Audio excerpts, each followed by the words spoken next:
Une jeune dame qui tenait un magasin de bijoux venait d'assister à une scène pour le moins surprenante. Elle avait eu beaucoup de mal à vendre un certain lot de bijoux de turquoise. La saison touristique battait son plein. Le magasin ne les emplissait pas. Les bijoux de turquoise étaient de bonne qualité pour le prix qui en était demandé. Pourtant, ils ne se vendaient pas, au point qu'elle dut utiliser toutes sortes de stratégies pour s'en défaire. Devant s'absenter, elle écrivit une note à l'une de ses vendeuses lui demandant de proposer les bijoux à un prix de moitié. La vendeuse, qui n'avait pas bien saisi la recommandation de sa patronne, multiplia plutôt le prix par 2. À son retour de voyage, la patronne remarque que tous ces bijoux sont vendus et ce à un prix double. On peut facilement se demander ce qui a bien pu se passer pour que des bijoux qui ne se vendaient pas à leur vrai prix aient tout à coup désemplis du magasin lorsque le prix a été doublé. En tout cas, si des vendeurs avisés découvraient cette magie, les consommateurs comme vous et moi paieraient le lourd tribut. Et si c'était le cas? Et si des professionnels du marketing étaient au courant de cette magie et qu'ils l'utilisaient justement contre nous? Aujourd'hui, nous traitons des différentes stratégies d'influence et de manipulation utilisées par les professionnels du marketing, les politiques, à l'échelle des nations et même les religieux. Le but étant de vous révéler quelques-unes des armes de manipulation utilisées par ces professionnels. Installez-vous confortablement. Nous allons commencer.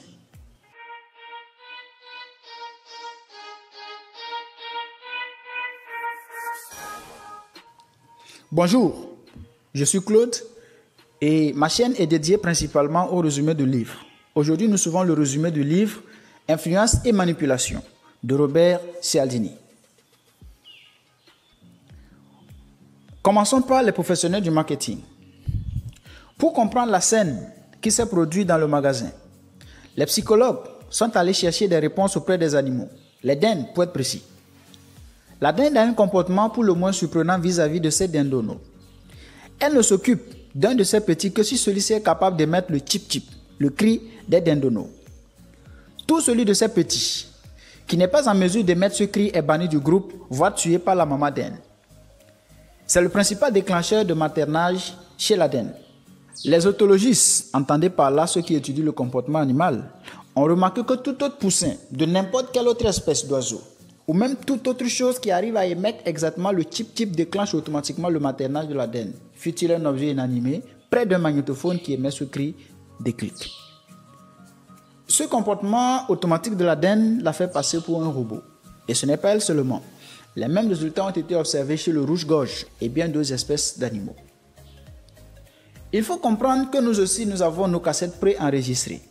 Et que si cela nous est utile en général, les mécanismes qui nous les font déclencher peuvent être utilisés de façon frauduleuse pour que nous les déclenchions hors de propos. Les clients, pour la plupart des vacanciers aisés, n'y connaissaient rien en matière de turquoise. Ils avaient donc recours à un principe reconnu pour guider leur achat. Et le principe, c'est cher égale de bonne qualité. C'est pourquoi, voulant de la bonne qualité, ils trouvaient les bijoux nettement précieux et désirables quand c'était leur prix qui les mettait en valeur. Cette règle de cher égale de bonne qualité, employée pour berner les clients en quête d'affaires en or, n'est pas restée une découverte fortuite. Les professionnels du marketing l'utilisent fréquemment pour berner les clients. Cette arme d'influence est opérante grâce au processus presque mécanique et la possibilité par conséquent d'exploiter cette puissance pour quiconque sait déclencher le mécanisme. Une autre arme d'influence est le principe de contraste. Supposons qu'un homme entre dans une boutique de vêtements et déclare qu'il désire acheter un costume et un t-shirt. Si vous étiez le vendeur, que lui montrerez-vous d'abord pour l'inciter à dépenser le plus? Les magasins disent à leur personnel de vendre d'abord l'article le plus cher. Le bon sens, naturellement, semble dire le contraire. Un homme qui vient de dépenser beaucoup d'argent pour un costume se montrera peut-être réticent à dépenser en plus pour un t-shirt. Mais les vendeurs n'agissent pas par hasard. Ils appliquent le principe de contraste. Ils vendent d'abord le costume, car au moment de regarder les t-shirts, même les plus chers, leur prix paraîtra raisonnable en comparaison. Un homme peut reculer à l'idée de payer un t-shirt à 10 000 francs. Mais s'il vient d'acheter un costume à 150 000, ces 10 000 francs lui paraîtront dérisoires. Et contrairement à ce que le bon sens nous porterait à croire, les faits donnent raison à la théorie de l'effet de contraste. Il est notable que même quand un homme entre dans un magasin, dans le seul but d'acheter un costume, il paiera presque toujours plus cher pour les accessoires s'il les achète après le costume qu'avant. Il est beaucoup plus profitable pour les vendeurs de présenter l'article coûteux en premier lieu, car s'ils ne le faisaient pas, non seulement ils perdraient l'avantage que nous venons de voir, mais le principe jouerait aussi contre eux. Présenter d'abord l'article peu coûteux avant de proposer l'article coûteux fait paraître le second encore plus cher, ce qui n'est généralement pas souhaitable pour les vendeurs. De même qu'on peut faire paraître la même eau chaude ou froide par contraste, on peut aussi faire paraître le même article cher ou non, suivant le prix de l'article présenté auparavant. Et c'est le principe du contraste. Une autre arme qui lui est semblable est la concession. Lorsque l'on vous sollicite pour un service plus difficile et que vous refusez, vous serez moins enclin au refus pour un service moins contraignant. Supposons que quelqu'un souhaite vous vendre une place de concert pour 5 000 francs, concert dont vous n'avez aucune envie de participer. Vous rejetez naturellement sa demande, mais il récidive en vous proposant une barre de chocolat pour moins de 500 francs. Vous aurez du mal à refuser cette dernière proposition, juste par souci de ne pas le décevoir totalement. C'est le principe des concessions réciproques, parfaitement maîtrisé par les professionnels du marketing. Une autre arme, c'est le principe de réciprocité. La notion de l'échantillon gratuit. Dans la plupart des cas, une petite quantité de produit est fournie aux clients, apparemment pour leur permettre de l'essayer et de voir s'il leur convient. C'est d'ailleurs un motif tout à fait légitime, le fabricant cherchant à faire découvrir au public les qualités de son produit. Mais le grand avantage de l'échantillon gratuit est d'être en même temps un cadeau. Et le cadeau engage le processus de réciprocité. De fait, le vendeur devient tout à coup sympathique et voilà que vous sentez en vous que c'est votre tour de faire quelque chose. Ce qui est moins apparent, c'est que ce principe très simple est utilisé de 1000 façons par des inconnus dans le seul but de nous persuader. Il leur suffit de nous paraître sympathiques et l'arme est bientôt en marche. Une autre arme que nous allons évoquer ici, préférentielle des publicitaires, c'est le pouvoir d'association. Les industriels font toujours tout leur possible pour associer leurs produits à la dernière idée de mode ou à des célébrités dans la promotion des produits. On s'identifie facilement aux personnalités célèbres, puis on ne t'aide pas à se rendre compte que la plupart des articles que l'on achète viennent du fait qu'on a vu une star les utiliser. La dernière arme d'influence ou de manipulation que nous allons évoquer ici, et qui est très utilisée par les marketeurs et les agents commerciaux, est le principe de rareté. L'usage le plus direct de ce principe se produit dans la tactique de la quantité limitée, dans laquelle le consommateur est informé que l'approvisionnement futur d'un certain produit n'est pas garanti. Parfois l'information est vraie, mais le plus souvent ce n'est que pure invention. Dans tous les cas, l'intention est de convaincre les clients de la rareté d'un article et par là d'augmenter sa valeur à leurs yeux. Nous allons terminer cette partie par le témoignage d'un ex-vendeur de télévision dans un magasin. Pendant assez longtemps, j'ai travaillé au rayon télé d'un grand magasin. Nous étions payés à la commission. Mais pour garder notre poste, et c'est d'ailleurs toujours le cas, nous devions démontrer notre aptitude à vendre non seulement des appareils, mais surtout des contrats de service après-vente. La politique de la maison voulait que sur 10 ventes, nous placions au moins 4 de ces contrats. Si nous ne parvenions pas à remplir cet objectif pendant 2 mois d'affilée, c'était des menaces, des reclassements, voire le licenciement pur et simple. Bien conscient de l'importance de remplir mon quota, j'ai élaboré un plan. Lors de l'achat d'un appareil, le client pouvait signer un contrat de service après-vente d'une durée d'1 à 3 ans. La majorité de mes collègues tentaient sans plus de placer un contrat d'1 année. Je visais un résultat identique, car un contrat d'1 an comptait autant dans notre quota qu'un contrat de 13 ans. Mais dans mon argumentaire, je préconisais la couverture la plus longue et la plus chère, savoir $140, tout en sachant que la plupart des clients refuseraient d'entrer dans cette dépense. Une fois ma tentative rejetée, j'avais un excellent prétexte pour proposer le contrat d'1 an, d'un tarif relativement modeste, d'environ $35, qui faisait en réalité l'objet de tous mes efforts. Ma tactique s'avérait très efficace car je parvenais à placer des contrats de service après-vente à 70% de mes clients, qui semblaient très satisfaits de l'affaire conclue, tandis que les autres vendeurs du rayon plafonnaient autour de 40%. Stratégie d'influence et de manipulation en politique. Point numéro 2. Le principe de réciprocité est la plus utilisée à l'échelle des nations. En 1985, l'Éthiopie pouvait légitimement prétendre au triste record mondial de la souffrance et de la misère. Son économie était en ruine, ses ressources alimentaires dévastées par des années de sécheresse et de guerre civile. Par milliers, ses habitants mouraient de famine ou de maladie. Personne n'aurait été étonné d'apprendre que le Mexique apporte $5 000 à ce pays en détresse. Pourtant, les responsables de la Croix-Rouge éthiopienne avaient réuni des fonds pour porter secours aux victimes de tremblements de terre survenus cette année-là à Mexico. Un journaliste surpris par l'initiative éthiopienne avait sollicité des explications. Les détails obtenus corroborent de manière éloquente la règle de réciprocité.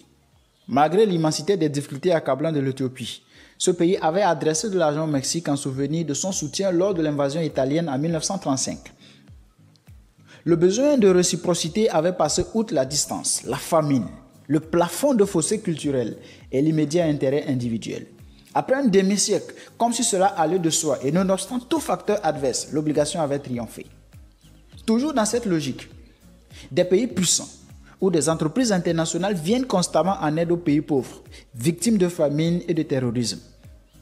Ces derniers, coopérant innocemment au principe de réciprocité, laissent exploiter leurs ressources et matières premières à vil prix par ces pays puissants.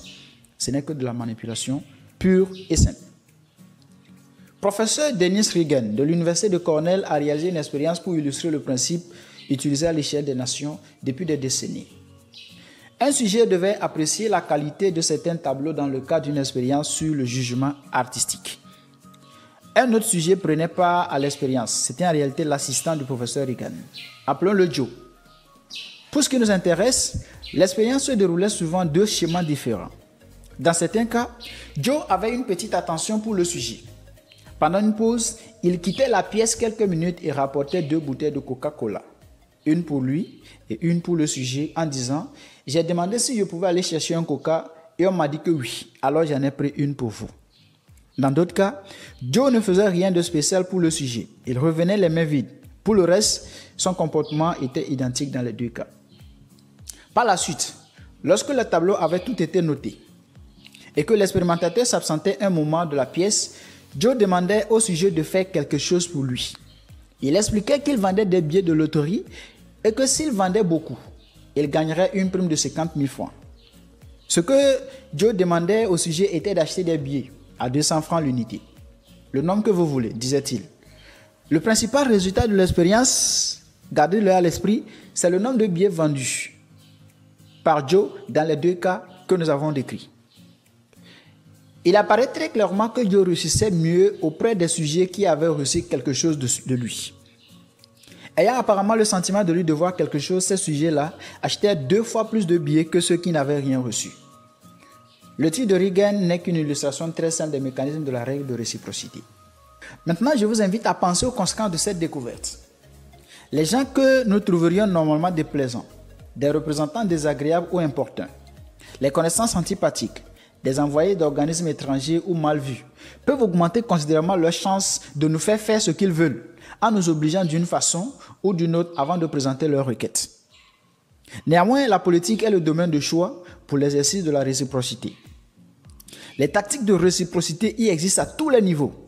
Examinons de près. Au sommet, les élus ont pour habitude de se renvoyer l'ascenseur, ce qui les amène parfois à se trouver en étrange compagnie.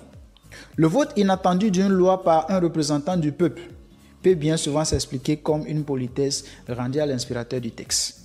À un autre niveau, on peut constater la même force de la règle de réciprocité. Le désir qu'ont les individus, comme les grandes sociétés d'ailleurs, de faire des cadeaux aux magistrats et aux élus. Et les largesses légales qui s'en suivent en leur faveur également révélateurs. La liste des organismes qui, lors des scrutins importants, apportent leur contribution aux candidats est très parlante quant aux motivations de ces soutiens. Au niveau le plus local, les organisations politiques ont compris que l'un des meilleurs moyens de conserver leurs hommes aux affaires est de faire en sorte qu'ils accordent aux électeurs un grand nombre de petites faveurs. Mais les citoyens de base ne sont pas les seuls à troquer un vote contre de modestes faveurs. Bien entendu, le pouvoir de la réciprocité s'exerce aussi dans le domaine commercial. Le principe de réciprocité est d'autant plus fort qu'il s'agit d'un besoin social. Celui qui reçoit un cadeau ou un service gratuit ressent un sentiment de dette morale envers son bienfaiteur. Et c'est justement sur ce sentiment que s'appuient les profiteurs. Je vous ferai aussi remarquer que lors des traditionnels repas, servant à collecter des fonds pour un parti politique par exemple, les discours ou l'appel aux contributions ne se produisent jamais avant que le repas soit servi, mais souvent pendant ou après le repas. La notion de réciprocité. Nous terminerons cette partie en parlant des religieux. En religion, les principes d'engagement et de cohérence et la preuve sociale sont les plus utilisés par les professionnels de ce domaine. Lors d'une conférence d'initiation donnée par un groupe de méditation transcendantale, l'auteur a observé comment les individus peuvent s'abriter derrière un mur de cohérence pour se protéger des troublantes conséquences de la réflexion. La réunion était présidée par 2 jeunes gens, très sérieux, et avait pour but de recruter de nouveaux membres. Le groupe prétendait proposer une forme de méditation particulière permettant d'atteindre tout ce qu'on pouvait désirer, depuis la simple paix intérieure jusqu'à des résultats plus spectaculaires tels que la faculté de passer à travers les murs au fur et à mesure que l'on franchissait les étapes, de plus en plus coûteux bien sûr, du programme. J'avais décidé d'assister à la réunion, dit l'auteur, pour observer les tactiques de persuasion utilisées dans de telles réunions de recrutement, et j'avais amené un ami à moi, professeur d'université, spécialiste de la statistique et de la logique formelle. Tout au long de la réunion, alors que le conférencier exposait la théorie de méditation transcendantale, je remarquai que mon ami s'agitait. Il semblait souffrir et finalement n'y tint plus. Quand le président, à la fin de la conférence, demanda s'il y avait des questions, il leva la main et calmement mais sûrement mis en pièces l'argumentation des conférenciers. En moins de 2 minutes, il avait mis en évidence les points par lesquels elle péchait comme contradiction, illogique et insoutenable. L'effet sur les conférenciers fut dévastateur. Après un silence embarrassé, ils tentaient faiblement d'opposer des objections, s'arrêtant au milieu de leurs phrases pour se concerter, et finalement durent admettre que les objections soulevées par mon collègue étaient intéressantes et méritaient plus ample réflexion. Ce qui m'intéressait quant à moi, c'était l'effet sur le public. Après les questions, une foule d'assistants se précipita pour payer les $75 de l'inscription au groupe de méditation transcendantale. Les recruteurs trahirent des signes d'étonnement ravis. Après ce qui ressemblait à une démolition en règle de leur discours de présentation, la réunion s'avérait pourtant un franc succès, suscitant un taux d'adhésion étonnamment élevé chez le public. Je ne savais que penser et j'attribuais la réaction du public au fait qu'on n'avait pas compris la logique d'argumentation de mon collègue. Or, il a paru que c'était précisément l'inverse. À la sortie de la réunion, nous fûmes abordés par 3 personnes qui avaient assisté à la conférence et qui avaient toutes 3 payé l'inscription à l'issue de la conférence. Elles voulaient savoir pour quelles raisons nous étions venus. Après avoir expliqué le motif de notre intérêt, nous leur posons la même question. L'un de nos interlocuteurs était un comédien débutant très désireux de réussir sa carrière. Il était venu à la réunion pour savoir si la méditation transcendantale lui permettrait d'atteindre une maîtrise de soi suffisante pour l'exercice de son art. Le deuxième souffrait d'insomnie persistante et espérait que la méditation transcendantale lui apprendrait à se détendre et lui permettrait de s'endormir sans difficulté. Le troisième participant servait de porte-parole au groupe. Il avait lui aussi un problème de sommeil. Il ne réussissait pas dans ses études parce qu'il n'avait pas le temps d'étudier autant qu'il aurait voulu ou qu'il aurait fallu. Il était venu à la réunion pour voir si la méditation transcendantale lui permettrait de réduire le temps de sommeil qui lui était nécessaire et d'utiliser le temps ainsi gagné pour étudier. Il est intéressant de remarquer que les recruteurs lui avaient dit, de même qu'à l'insomniaque, que la méditation transcendantale pourrait résoudre ses problèmes, croyant toujours qu'ils avaient signé faute d'avoir compris les arguments de mon ami logicien. Je les interrogeais sur certains aspects de la discussion. À ma grande surprise, je m'aperçus qu'ils avaient très bien compris l'intervention de mon ami, trop bien même d'ailleurs. Et c'est précisément la pertinence de ces objections qui les avait incités à s'engager immédiatement. Le porte-parole du groupe s'en expliqua clairement. Moi, je n'avais pas prévu de payer quoi que ce soit ce soir parce que je suis un peu juste financièrement en ce moment. Je pensais attendre jusqu'à la réunion suivante. Mais quand j'ai vu votre ami qui s'est mis à parler, j'ai pensé qu'il valait mieux que je paye tout de suite. Ou une fois rentré chez moi, je me mettrai à réfléchir à tout ce qu'il avait dit. Et je ne m'inscrirai jamais. Donc, pour éviter ce scénario, j'ai dû payer tout de suite. Ici, comme il le semble, la cohérence automatique joue le rôle d'un bouclier contre la réflexion. Il est naturel que cette même cohérence puisse aussi être exploitée pour ceux qui préféreraient que nous ne réfléchissions pas trop quand ils nous soumettent à leur influence. Pour les exploiteurs qui ont un intérêt à ce que notre réaction à leur requête soit purement réflexe, mécanique, notre tendance à la cohérence automatique est une véritable aubaine. et sont si habiles à faire jouer la cohérence à leur profit que très souvent, nous ne nous apercevons même pas de la manœuvre. Dans une manœuvre bien calculée, ils établissent nos relations avec eux de telle sorte que c'est notre propre souci de cohérence qui produira pour eux un bénéfice. Si je peux vous pousser à un engagement quelconque, c'est-à-dire à prendre position publiquement, j'aurai préparé le terrain et pourrai vous pousser à vous tenir avec une cohérence automatique et inconsidérée à cet engagement. Lorsqu'on a pris une position, on a naturellement tendance à se comporter de façon obstinément cohérente avec cette position. Et ça, les religieux le savent mieux que quiconque. Lorsque par exemple vous regardez une vidéo en groupe et que les autres se mettent à rire, vous commencez à rire aussi, même sans raison valable. C'est la notion de preuve sociale. Et elle est si puissante que les rires préenregistrés contribuent beaucoup à vendre les vidéos comédiennes et humoristiques. Suivant ce principe, l'un des moyens de déterminer ce qui est bien est de découvrir ce que d'autres personnes pensent être bien. Le principe de la preuve sociale, ou le suivisme en un mot. Les historiens des religions ont rapporté des faits insolites dans le monde religieux. Au fil des siècles, différentes sectes et différentes religions ont prophétisé qu'une certaine date marquerait l'avènement d'une période de rédemption et de grand bonheur pour ceux qui croiraient aux enseignements du groupe. Dans chaque cas, il était prédit que le commencement du temps du salut serait marqué par un événement éclatant. Le plus souvent, la fin du monde dans un cataclysme. Naturellement, ces prédictions ont toujours été démenties par les faits. Pour le plus grand désarroi des membres de ces groupes, la fin du monde ne s'est jamais produite à l'heure prédite. Dès que la prophétie apparaît comme manifestement fausse, les événements prennent un tournant inattendu. Au lieu de se disperser dans l'amertume générale, les adeptes se trouvent souvent renforcés dans leurs convictions. Bravant les sarcasmes de la population, ils se répandent dans les rues, prêchant leurs dogmes et s'efforçant de convertir les incrédules avec une ferveur augmentée et non diminuée, par l'écroulement d'un article de foi essentiel. Ce fut le cas par exemple des montanistes au IIe siècle en Asie mineure, des anabaptistes en Hollande au XVIe siècle, ou encore des sabbatiens au XVIIe siècle en Asie mineure, des adventistes au XIXe siècle aux États-Unis. Dans cette période, les membres d'une secte se sont tous donné la mort lorsque certains courageux du groupe ont accepté boire un poison mortel à la demande du chef de la secte, M. John Jones.